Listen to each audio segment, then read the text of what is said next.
నంద్యాల జిల్లా వ్యాప్తంగా ఆగస్టు 15 వరకు పాదయాత్ర జీప్ జాథాలు నిర్వహిస్తున్నట్లు సిపిఐ రాష్ట్ర కార్యవర్గ సభ్యులు కె రామాంజనేయులు తెలిపారు.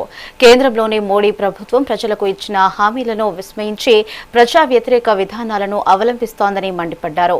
ఈ విధానాలను ఎండగడుతూ ప్రజలను చైతన్యవంతులను చేసేందుకు ఈ జాథాలు చేపడుతున్నాము అని అన్నారు.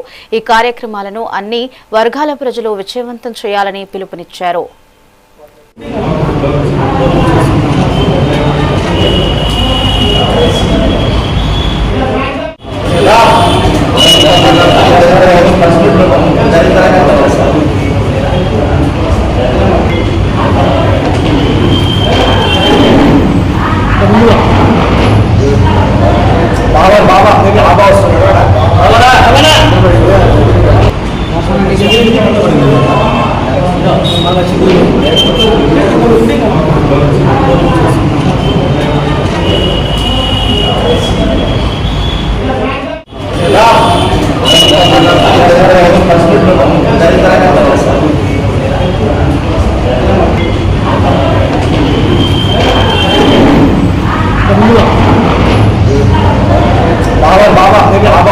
మరి రేపటి నుండి ఆగస్టు 6 నుంచి ఆగస్టు 15 వరకు మరి కేంద్ర ప్రభుత్వం అనుసరిస్తున్నటువంటి ప్రజా వ్యతిరేక విధానాలపైన మరి పెద్ద ఎత్తున గ్రామీణ ప్రాంతాల్లో పట్టణ ప్రాంతాల్లో పాదయాత్రల ద్వారా ప్రచార యాత్రల ద్వారా ప్రచారాన్ని నిర్వహించి మరి చివరిలో ఢిల్లీలో సెప్టెంబర్ 1వ తారీఖు తేదీన మరి వేలాది మందితో మరి పెద్ద ఎత్తున ఈ ప్రభుత్వానికి నిరసనగా మరి ప్రదర్శన బహిరంగ సభ నిర్వహించబోతా ఉంది.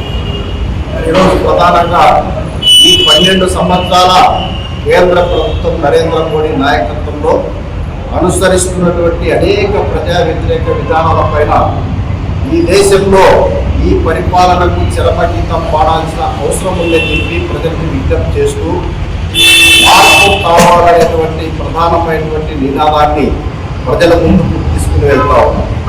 నరేంద్ర మోడీ అధికారంలోకి రాకముందు మేము అధికారంలోకి వస్తే 2014లో మంచి రోజులు వస్తాయి, సుపరిపాలన అందిస్తాం. ఈ జిల్లాలో ప్రజలు సమస్యలు అనేక ఉన్నాయి.